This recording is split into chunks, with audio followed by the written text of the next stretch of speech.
And then we're going to have Dr. Clare Cooper. She's a senior lecturer with us as well. 2 decades of professional design practice, workshop facilitation, creative activism, and performing arts practice. And she's worked together on community projects celebrating music, film, creative governance, and speculative design. So, Ledia, please, you want to start? Yes, thank you, Ricardo. Hello, everyone. I'd like to start by acknowledging the traditional owners of the land on which we're on today, the Gadigal people of the Eora Nation. I'd like to pay my respects to elders past and present. Today I'm going to talk about reimagining design education from erasure to pluriversality. And you can maybe keep a tally as to how many times I don't say pluriversality correctly. So I'd like to explore how curriculum choices are inherently political acts, that there is no such thing as a neutral design education, that every choice we make as educators, whether that be which text to assign, which methodologies to teach, which histories to elevate, shapes not just individual designers, but design futures themselves. When we claim that our curricula are apolitical or based solely on fundamental principles, we obscure the worldviews embedded within them. This fictional neutrality is perhaps the most political position of all. It naturalizes dominant perspectives while rendering alternatives invisible or marginal, as Arturo Escobar said. This fictional neutrality extends into our teaching language, whether we choose to call our partners clients, we're positioning design within market relationships, whether we're choosing to call them co-creators, we're perhaps suggesting horizontal power dynamics. Knowledge holders, now that's a term that acknowledges expertise beyond professional credentials. These terms and the frameworks that underpin them can yield dramatically different processes and outcomes that embody particular visions of what design is and does in the world. Ahmed Ansari reveals in his work how design education perpetuates colonial power structures through what we might call selective erasures. What's missing from our syllabi aren't accidental omissions. They represent systematic exclusions driven by political choices about whose knowledge counts and whose futures matter. These curriculum absences are active political erasures and not passive oversights.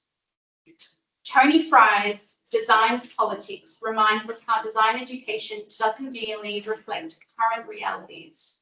It actively prefigures which futures become possible.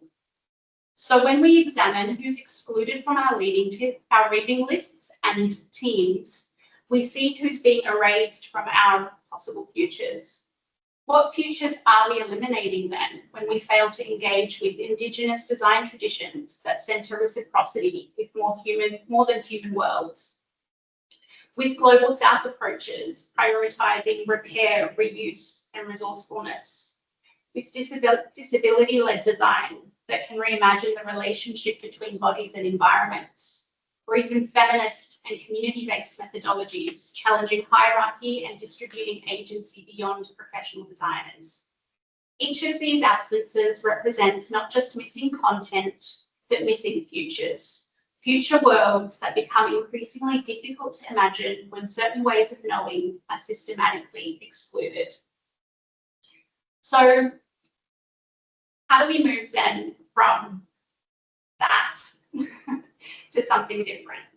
Elizabeth Tunstall's decolonising work demonstrates that true pluriversality begins not with diversity and inclusion, but with fundamental transformation of how design knowledge is validated and transmitted.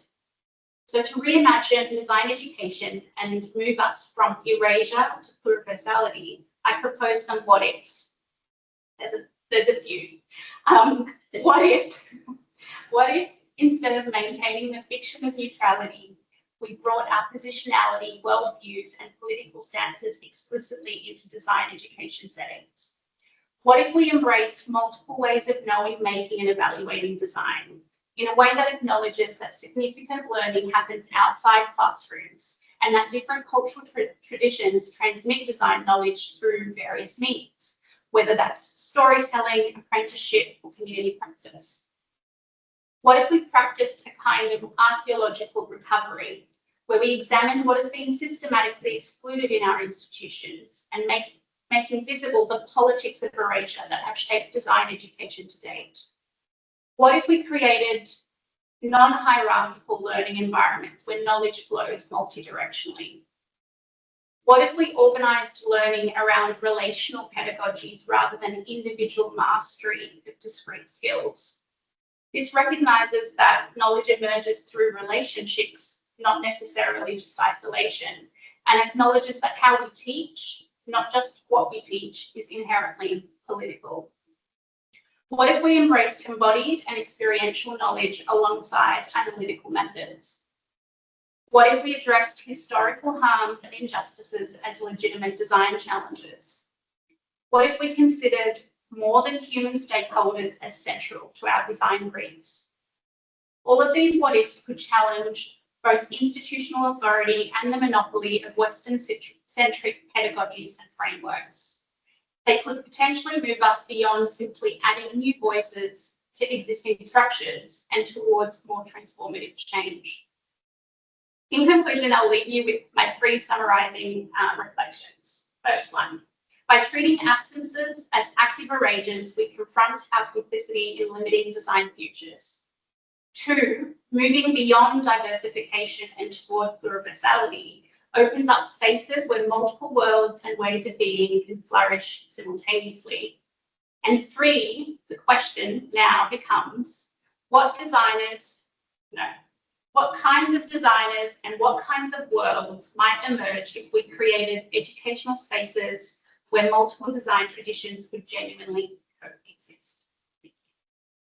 Wonderful. Thank you, Ledia. How is the audio? How is the volume? It's not too bad. It's a little bit hard to hear. It's more actually, I think, just the sound bouncing around about the room and the proximity to the microphone. You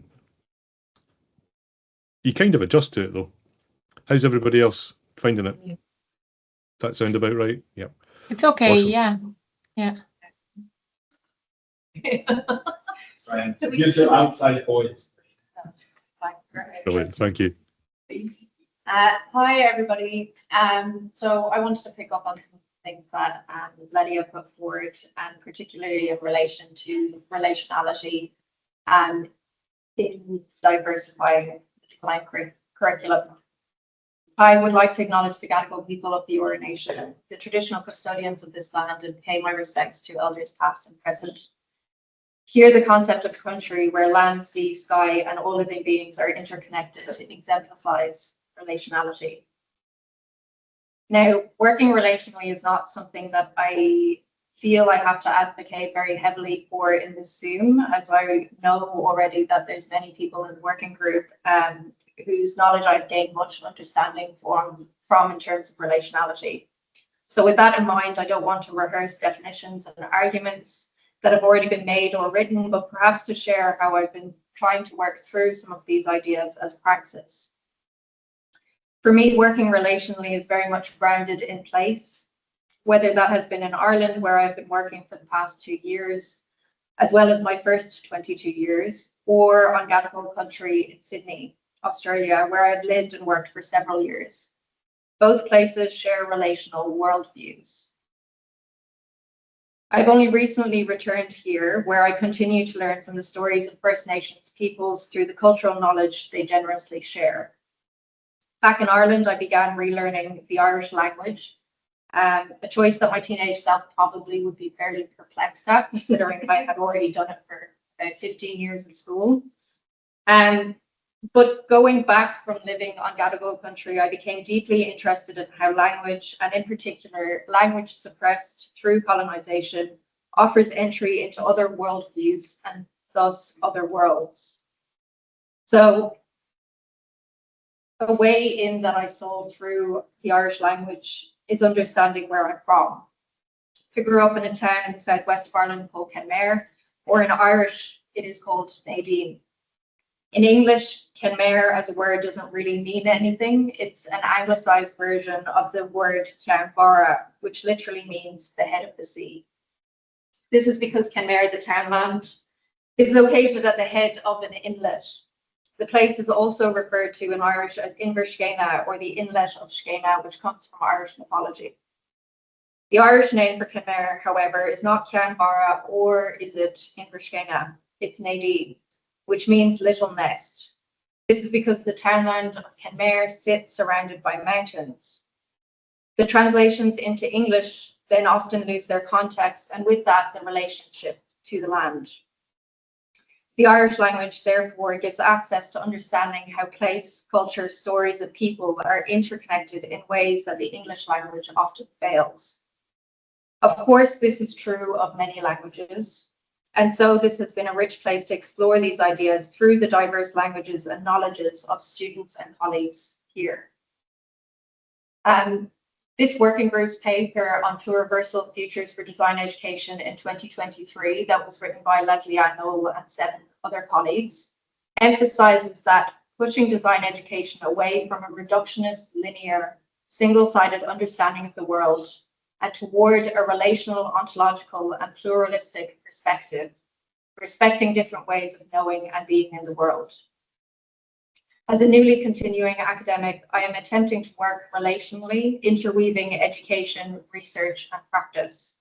This is perhaps not appropriate or even possible for everyone, but it is an approach that I'm committed to developing.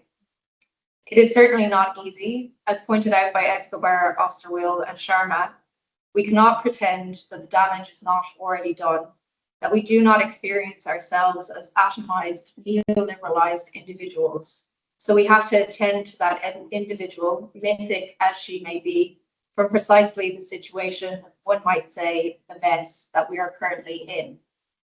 I don't have an answer, but I do know that working relationally is at least part of the answer to this mess. Beyond that, there are mainly questions. I recognize that in this transnational space we share here, online and offline, our classroom communities differ drastically, as do our changing circumstances. But I imagine that some of those questions are still shared. How to work in the mess of higher education in 2025, how to work relationally with students and collaborators inside and outside of institutions, how to build relationships when institutional structures often build walls. One obvious starting point is working relationally with students in the classroom, seeing and hearing students, sharing space with them and making space for them.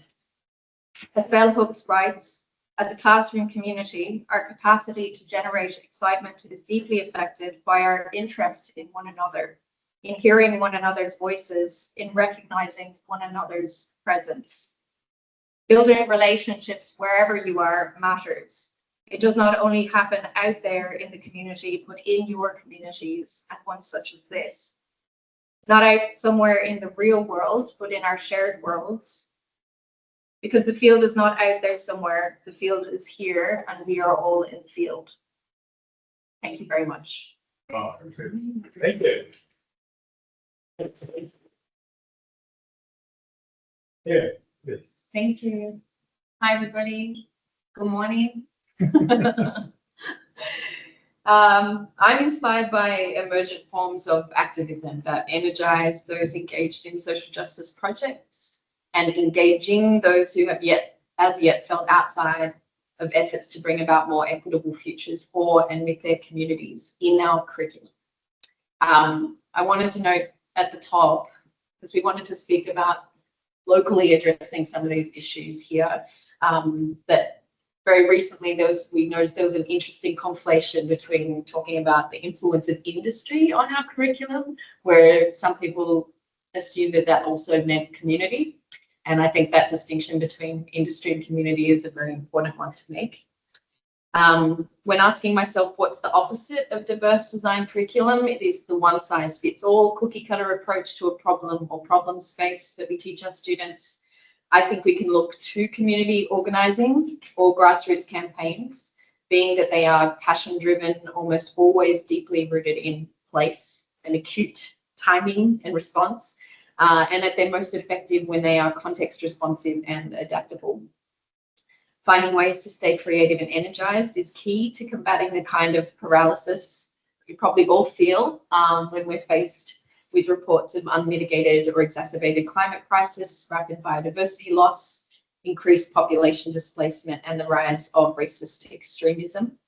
And for me, there's no more inspiring or ferocious group than those here still fighting against the ongoing colonial project for the futures of their lands.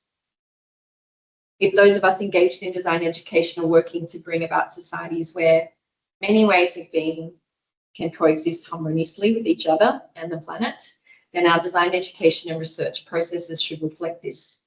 If it matters what worlds, thank you, Donna Haraway, then the worlding of worlds needs to be done by the many rather than the privileged few, where futures are co-authored not by the consultants, clients, and paying stakeholders, but those concerned, or at least aligned with those concerned.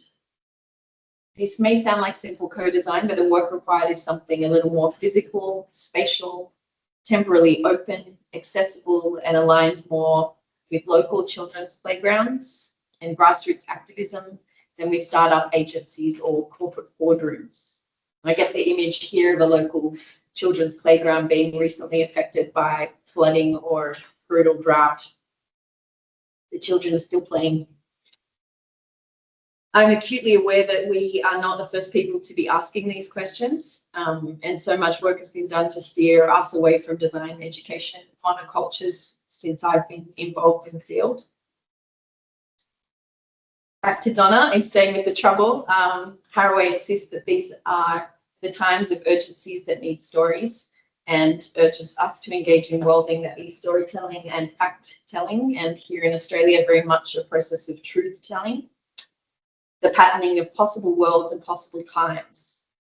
Material semiotic worlds gone, here, and yet to come.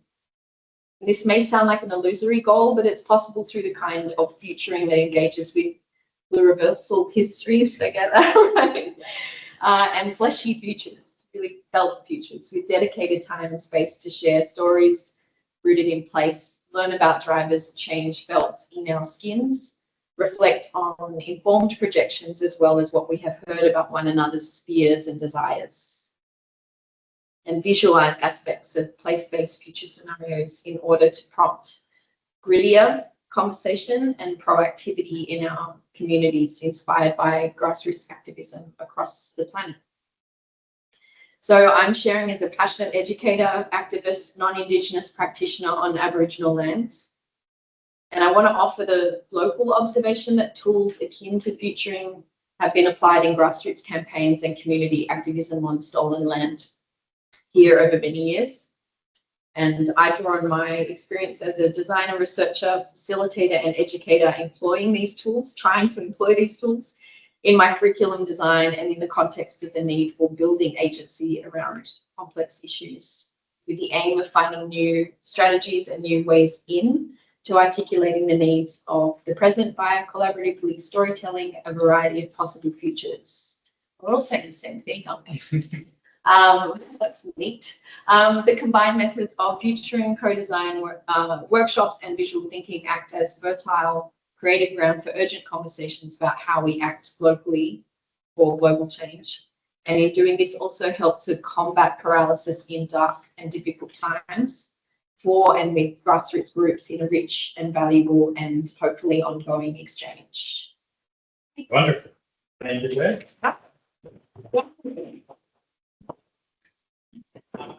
Wonderful. So those, thank you to the three wonderful colleagues for presenting those ideas.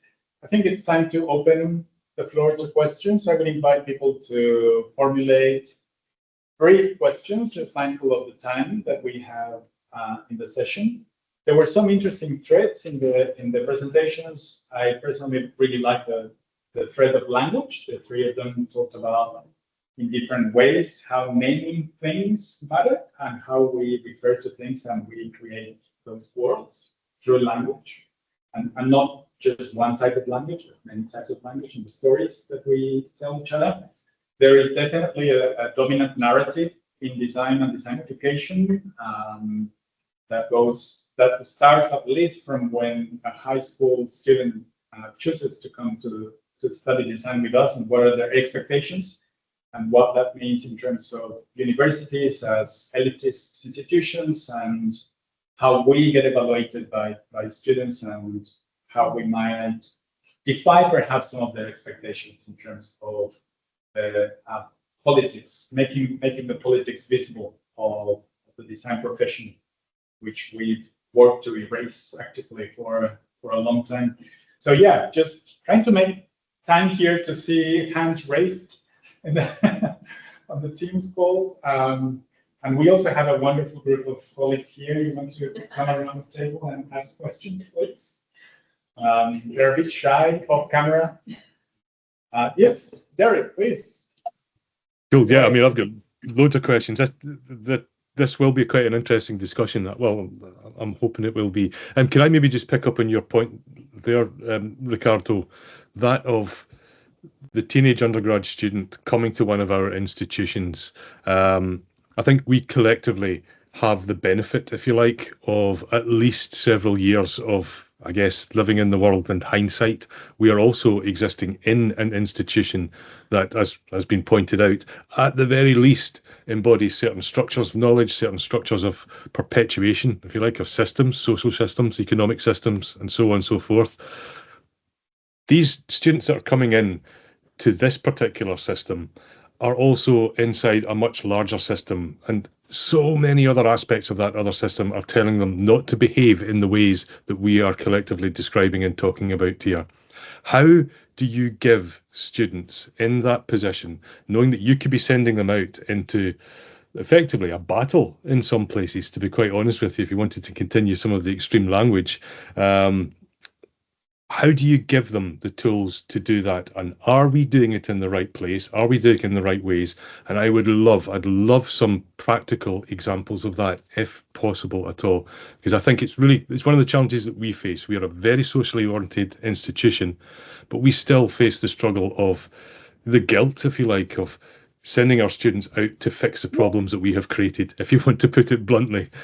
So what would be your top tips for that? What's the pragmatic stuff in the toolkits that you would give people to face that particular challenge, the existing contexts?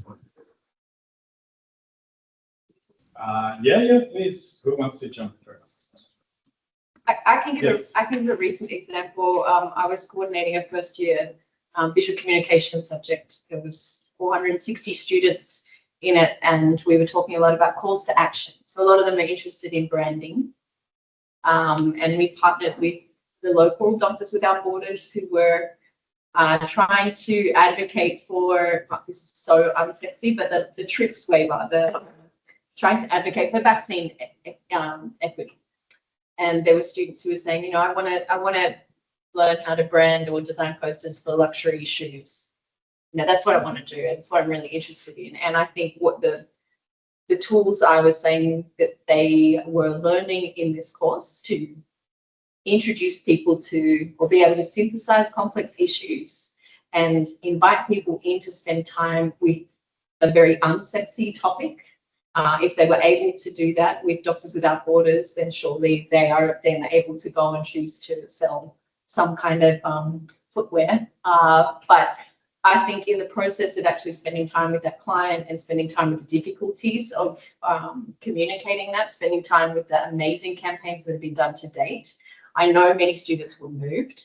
I don't think that then equips them with any kind of armor moving into a space that is telling them that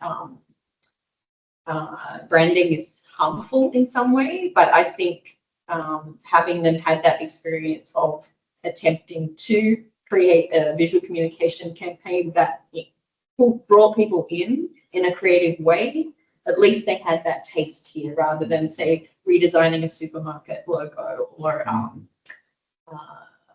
business card for a local company, maybe. That's a recent example I can give, but I don't think that necessarily equips them to facing either racist, sexist, homophobic senior designers in a team that they might work with. Yeah. Do you have an example? I don't think I have a very specific example, and I kind of, the idea of giving them a toolbox is also something that I struggle with a little bit, because particularly in, say, first year subjects where you're kind of, I teach largely into design theory and culture subject for a large first year unit, for example, where you're trying to introduce students to this wealth of ideas and knowledge, trying to give them a context for this environment that they're coming into, be it the institution itself or the design discipline or design as industry or design as a practice. I think in that particular context, what I see as our role there and what we can give them is actually give them an understanding of, as I mentioned, the mess that we are in or the stage that we are at, so that they can develop those critical thinking skills in order to make their own decisions. So it's not necessarily about sending them out into battle in the world. It's trying to help them understand the world as it is and where they are, and trying to allow them to do that from giving them the tools, the critical thinking tools, in order for them to deal with that themselves, rather than, you know, what Paulo Freire mentioned, refers to as the banking system of education. It's not that we're imparting these ideas onto them, it's that we're sharing knowledge and asking them to come with their own knowledge and develop those critical thinking skills. And then it is up to them whether they want to go in and work for a branding company or whether they want to go and work for Doctors Without Borders. It's not that we are making those choices for them, but you're actually giving them the information that they need in order to make those decisions. And the example that I would give for my own education is I went to an institution in Ireland that was one of the main art and design universities, and we were told by the director at the time that this group of people were the elite of the country because they were selected to be at this university. And I didn't really understand that language, but it has stayed with me for many years that that was what was told to first year students of an art and design program. And it's patently not true. And also it just sets up these the education system as a particular thing. And the same way that Clare had mentioned about separating industry and community, it's the framing is really important because it forecloses what design can actually do. So I think that whole conversation around language is incredibly important for how they go out and how they contend with these things when they go into either the workplace or community or their lives in general. I don't know what more to add, but I would just, if time and money were no object, for me, taking a more integrative and interdisciplinary approach to how we even deliver design education could potentially help with your question. So if we take that visual communication example that Clare shared, like, is there a way where we have the same or similar design brief and we say we're now going to be putting on our product commercial hat on, or we're going to now put our behavioral psychology hat on, or we're now going to like put on our like community participatory action, you know, hat on, like, you know, and sort of like address and navigate the space with these different lenses and hats. And I think from that will emerge a bit of an adaptability or versatility or a more integrated way of working, so that students are coming out being able to flex and adapt in the real world depending on situations.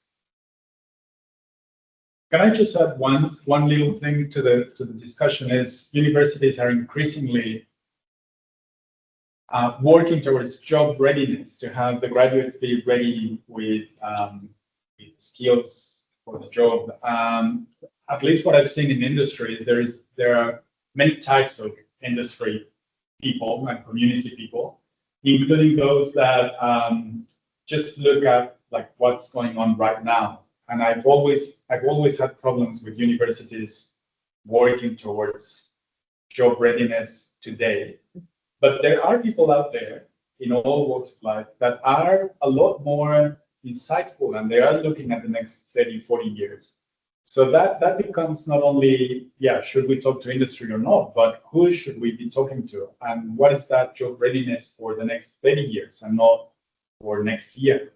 And then that doesn't negate the need to collaborate with external agents, but to do it in a kind of like looking at the future, what these people are going to need. And also very difficult, as you age, you realize that it's really difficult to imagine those things because you are being more and more removed from that future, to the point that I don't know what's going to. Okay, Derek asked me not to swear, so I'm not going to. But I have no idea what's going to happen in 30 years' time. And that becomes really, really. You want to say something?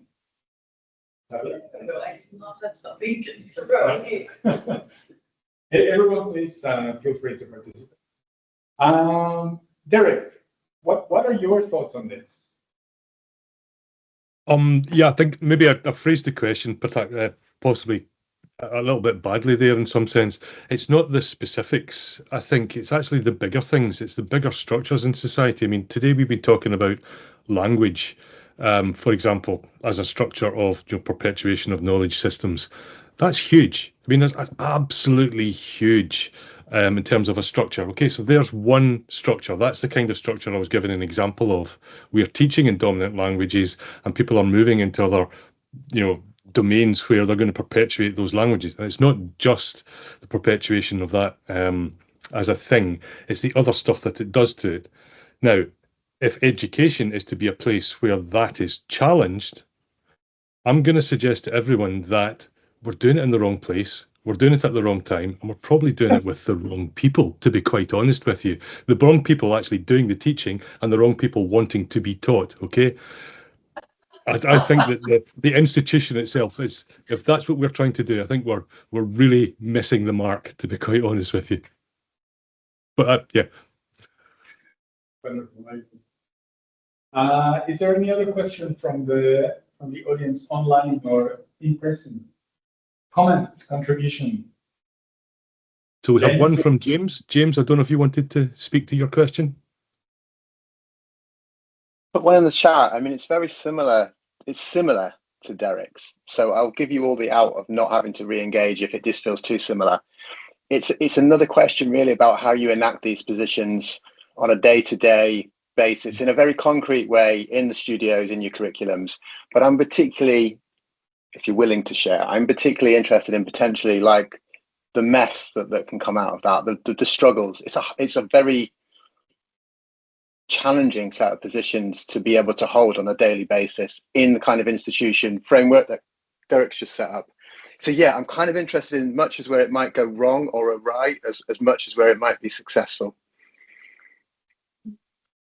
That's a really good question. Can I just add to that, like good or bad experiences, but what has been the learning on that? Right? Like what has been the reflections, the takeaways?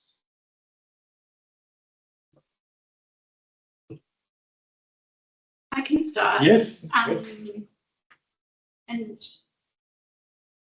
okay, so I'm going to provide a practice example. My academic career is very short. So I was working with a very multidisciplinary team in Ghana, and it was a Gates-funded project, and they had all this literature, academic literature that stated that frontline community health nurses in Ghana were demotivated. And the hypothesis was that a mobile technology solution could address that. And so, and that, hey, let's use some design. So I was working with some very incredible, like technical public health experts, as well as like technology experts and contextual experts as well. So it was a really amazing environment. Very, very quickly, as we were doing the design research, we realized that the word motivation was not translating at all, because the word motivation in the context that we were in meant financial incentive. And one of the specific things we were told, the brief was no money, no money, no financial incentive could be incorporated into the solution. So then we went back to the powers that be in this structure and the funding powers and the other international NGO we had to be reporting to, and let them know we need to stop using this word because it is not the right word. This is coming from an outsider perspective, it's an academic perspective, blah, blah, blah, blah, blah. The response we got was, you are absolutely not allowed to change the language we're using. This is like, there was this sort of reinforcement of, we must use this language. This is what's in the literature. This is, who are you to change, you know, what we've got in our strategy, what we've got in our like system.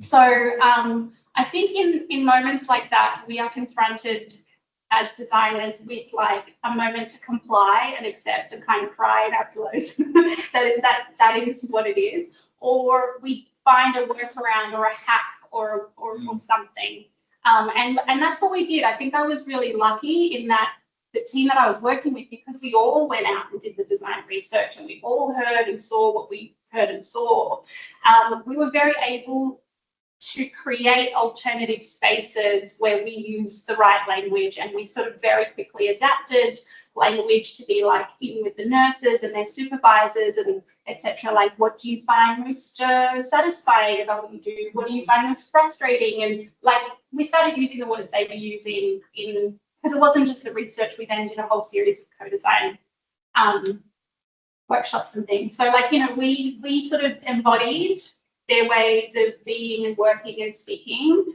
and we created that safe space. But and we had documentation that was in 2 versions. So like what we created that we were sharing with our co-creators, use their language, and a lot of what we were creating for the funder and the powers that be kind of used it in a different kind of hierarchy. It was much like lower in the hierarchy and used their language higher in the hierarchy. In the reports and that kind of thing. That's an example. I think that's a wonderful example, because designers as translators is something that we that's a space that we can create, the translation space. Another very quick one that I want to share is teaching in Asia for 6 years design, and realizing that a lot of the creativity techniques that we teach in design that work in Mexico, work in a lot of the West, they just don't work in an East Asian context. And so coming up on the spot, coming up with a version of the creativity technique that is in silence and that doesn't confront people or expect people to talk over others and to be extroverted. And that was a huge win for the team.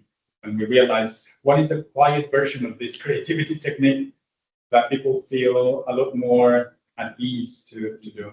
And that's when you think of you do those things, you realize that you are, that you're challenging that cookie cutter approach to teaching design. That we were part of it, and it was probably natural. I can tell that in Mexico, it was pretty natural to stand up and to talk and to take turns and to challenge each other. But in other contexts, and now teaching in Australia, in some of our courses to a majority of Chinese students, and I've encountered the attitude of some of my colleague educators saying, well, if they come to Australia, they need to what's the word? To learn the Australian way, right? If there is such a thing. But yes, just paying attention to those things and trying things out in the classroom, and sometimes they fail, and sometimes you find really good.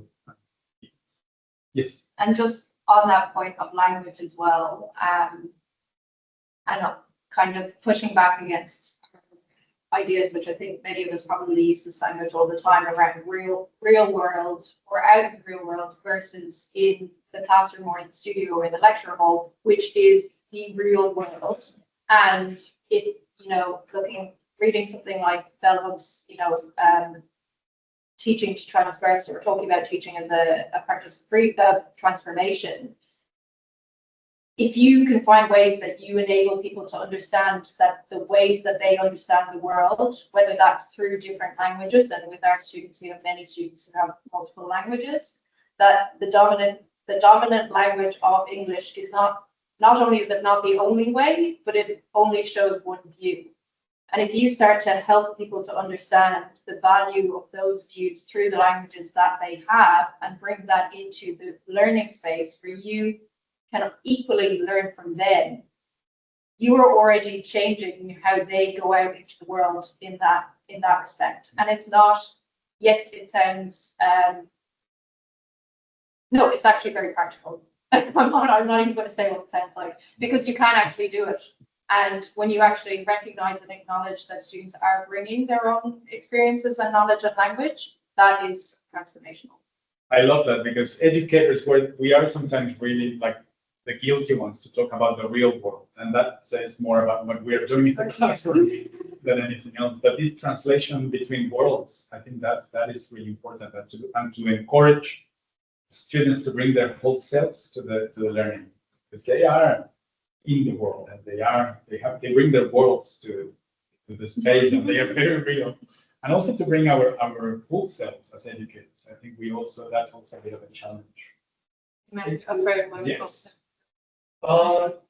wonder whether there's a sort of a new professional law. It's a life challenge, I suppose, is we are exposed to different politics more and more in that sense. And so navigating and not reacting to those different politics in a way that divides, I think, is part of, so in the designer sense, being able to work with those different politics, be true to your own politics, and that being one of it, but in that sense that politics is sort of plural and we'll all have different.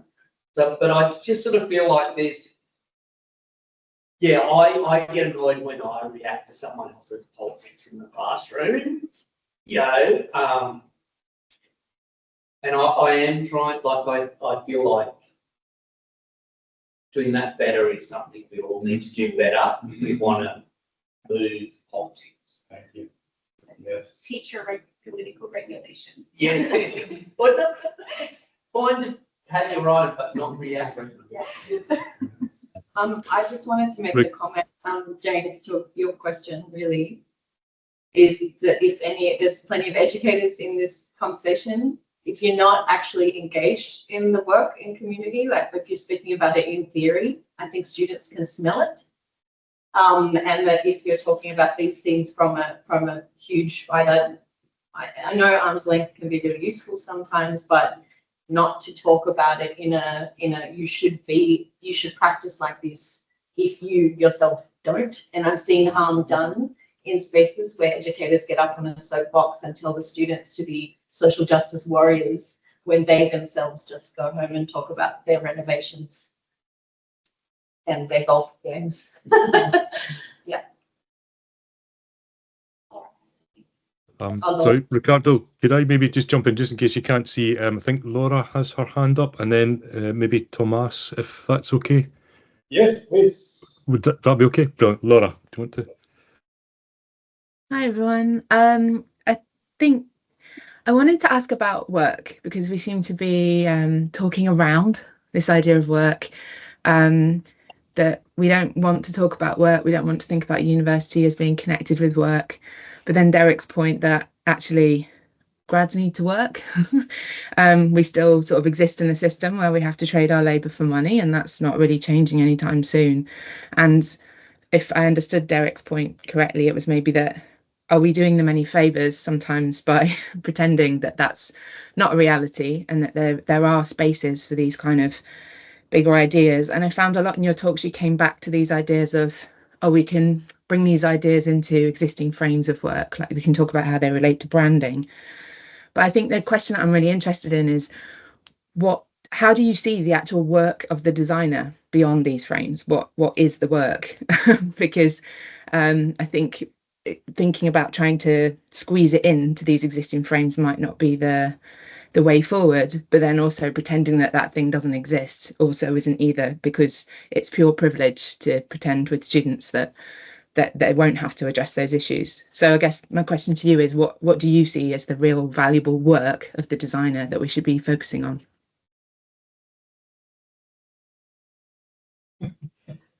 I love your question. And I just want to say that I was in design school about 20 years ago, and I was told that I'm now the master genius creative and I have all the answers. And so maybe also what I put forward today is in reaction to that, because I was not equipped to do what I needed to do well in the spaces that I ended up applying design. So I just wanted to share that. So I don't think I have an answer to your question, but I kind of think of it like this. Like, people go to study law, they study communications, marketing, whatever it is, and then they just sort of get dispersed out there in roles that have other job titles. And I'd love that for designers. I'd love designers to be bringing a different way of seeing the world and approaching, navigating problems and coming up with solutions and facilitating conversations and translating worlds everywhere. And they don't have to be called a designer. They could be in other types of roles. And it's just a way of being in the world that's different. Like a third, I mean, Rowan and I have spoken about this, like this third culture between the science and the humanities, that's a bit more integrative. So it's still a bit theoretical, but that's what I would like to see. I equally don't have an answer to that, but I'm going to attempt an answer by also sharing what I came into in the workforce when I graduated, which was a global recession in Ireland, which was hit pretty hard. And not that I really anticipated getting a job as someone who practiced traditional metalwork. I also wasn't really, a lot of people who had been guaranteed particular jobs such as engineering or construction or any of those things did not materialize at the end of the degree.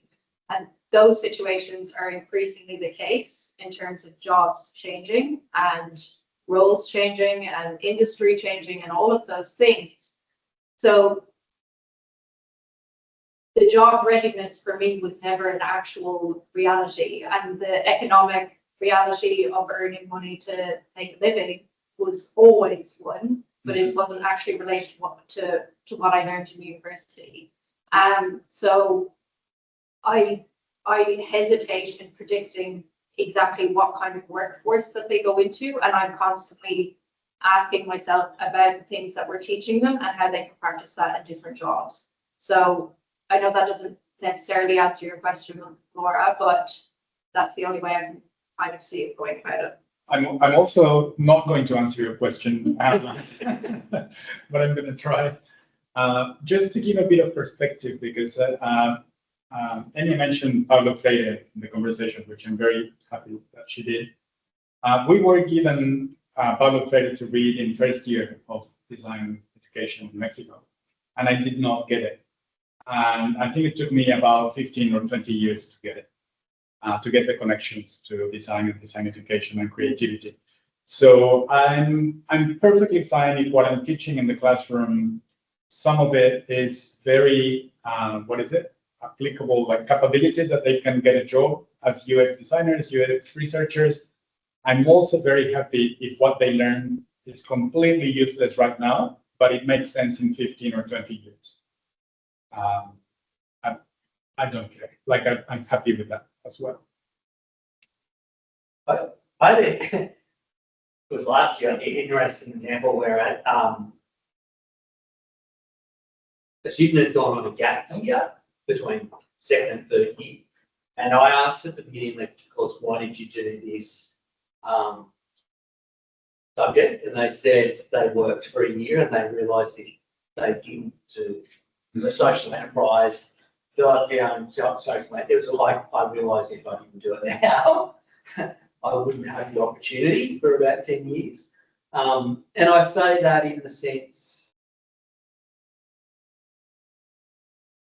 of learning, giving them opportunities to learn through delight and doing things that maybe they won't be able to do in their initial careers, but at least they're given a taste of that.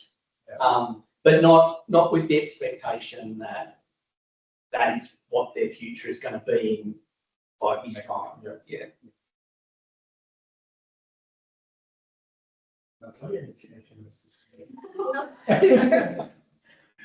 There's a lot of thinking happening and it's not quite perfect. I think I really resonate with Laura's question Yes. in particular, and I think particularly saying the idea of job readiness.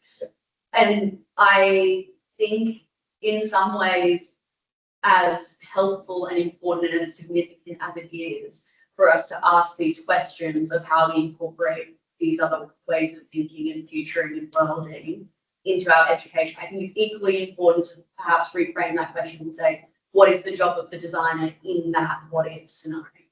So if we ask that question of what if design education is more embodied and etc., then what's the job of design? What does the designer do in that case? And I was wondering if you would be willing to perhaps return to some of your what ifs and give a bit of a taste to a few of them. Just because I think there were many potentials that were being imagined there, but to say then what do we do in those cases? Okay, I specifically said to them, I'm going to ask the questions. But I'm just going to, do you want me to read a couple out? They're impossible questions.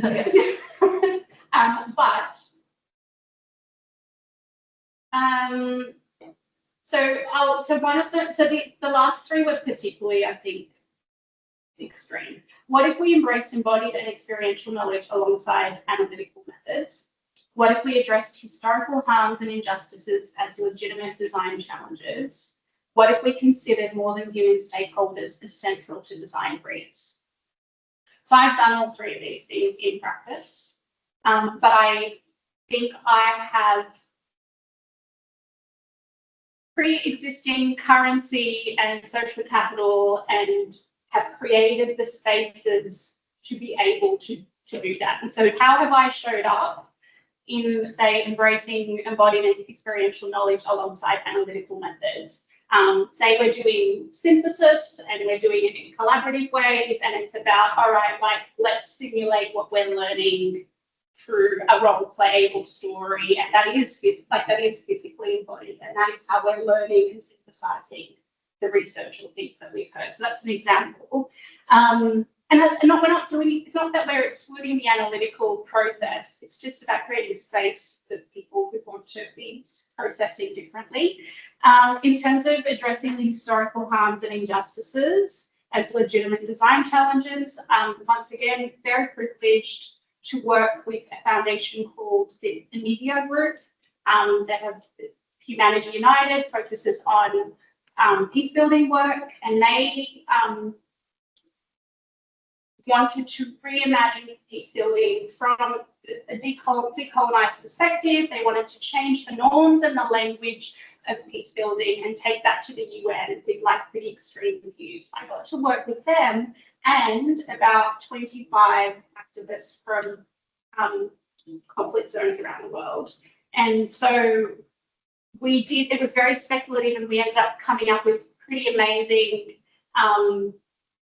speculative ideas on how to change the language and the ideas and the norms, and sort of, you know, peeling back, like getting rid of the Security Council and what would we create instead, and like lots of things, or a peace building backpack, what's involved in that peace builder from 2015's backpack, and like fun things, but I guess it helped push like different ways of being, and all of those 25 activists also now have tools and things that they're using in their work. It doesn't address historical harms, but we are trying to, like, it's very different to what they're used to in terms of how they're talking about those historical harms. Oh, we're running out of time. I'll stop there.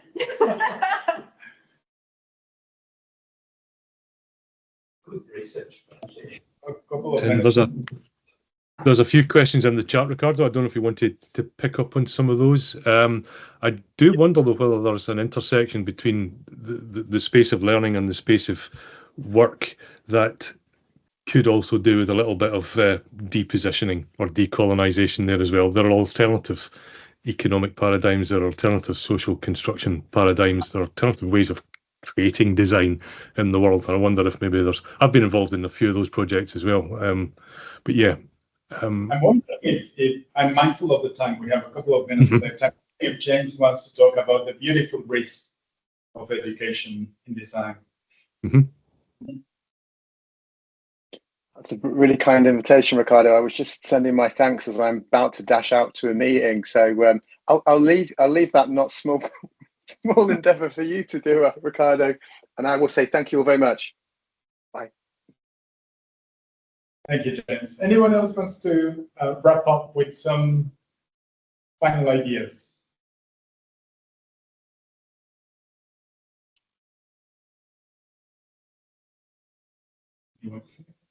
I just wanted to say that I just don't think they're mutually exclusive, the pursuit in education of some of the things we're talking about and the available work. I'm teaching a professional practice unit with these two wonderful tutors here.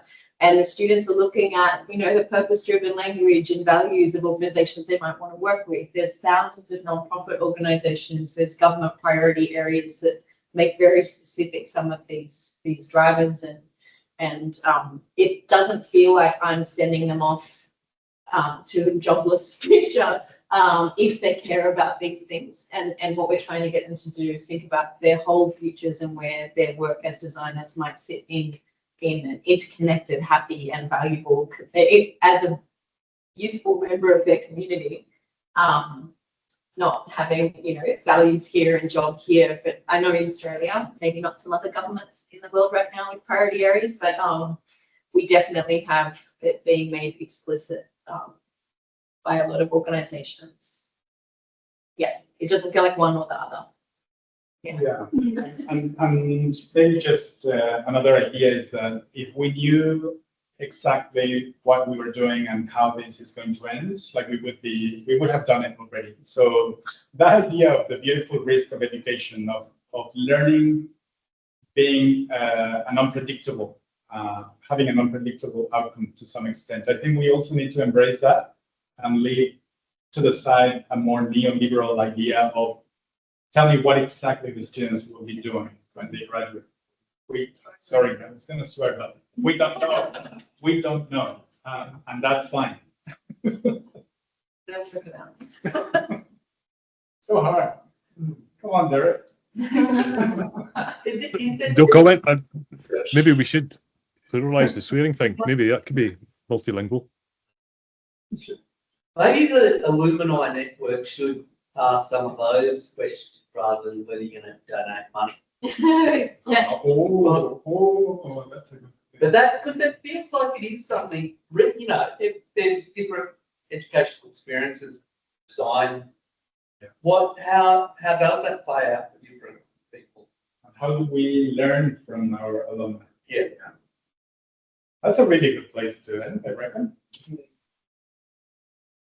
Thank Definitely. You, it was one of the things I was going to ask the three of you, just to really maybe quickly, if you could respond quickly to it. So again, it's central to Paulo Freire and the dialogia process that the person instigating the dialogue, and sometimes that doesn't even happen, is also changed. It's the same in Lavie and Wenger's theory of community. It's the idea that the educator is as changed as the person who is educated. What change has happened to you three, or that you would maybe want to give or suggest to the audience? What change as a result of what you've been doing in design education has happened to you that sticks with you, that you might want to say something about or leave us with? Or is that too big a question? Or is it too embarrassing? It could be an embarrassing one. I would say the unlearning that I have done. Yeah. Mm-hmm. So as I mentioned, like coming to work on Gadigal country and teaching and learning with Gadigal elders, not only introduced me to Indigenous worldviews that are incredibly important, and also whole different way of understanding the world, that then I actually went back to Ireland to try and unlearn a lot of the things that I learned there. So that learning process has been absolutely hugely transformational for me. Thank you, Enya. Yeah. Sorry, I didn't mean to put anybody on the spot. I'm sorry. I think you made a lot of people think. It's challenge. Yeah. I agree with the chat. Really does challenge. Like, I'm definitely a completely different person. I'm a different kind of designer than I was before getting to work in the spaces I've been able to work. I think I've even forget design. I think I've decolonized and also had to do a lot of unlearning and relearning, and also how I see my own identity as a brown female who's grown up in Australia. I've always felt othered, and then going to other places thinking I can connect on this principle, and I can't. Like, I'm completely rejected because of all the privileges that I have as a white person, essentially, in these other spaces. So I think having to confront my contradictions has really changed me. I'm a teacher because I think it's my favorite place to learn. So it's just ongoing. I think I'm a better parent because of being a teacher. I'm more patient. But the questions, the ways the students can improve on the questions you're asking. I just love being open to that and having them, you come up with something and then they always have a way to spin it or improve upon it. And that's what I keep learning. Yeah. Cool. Awesome. Well, Sorry, yeah. Ricardo, on you go. Thank you, Derek, and thank you to our panelists and to everyone who showed up. Really appreciate it. Hopefully many conversations more will start from here and continue with this energy. Thank you so much. Thanks, everyone. Thanks. Cool. And thank you everyone in the room for staying late. It really is appreciated. Sorry about the time zone and stuff like that. We'll try to do better next time, but yeah, thank you so much. That was really interesting.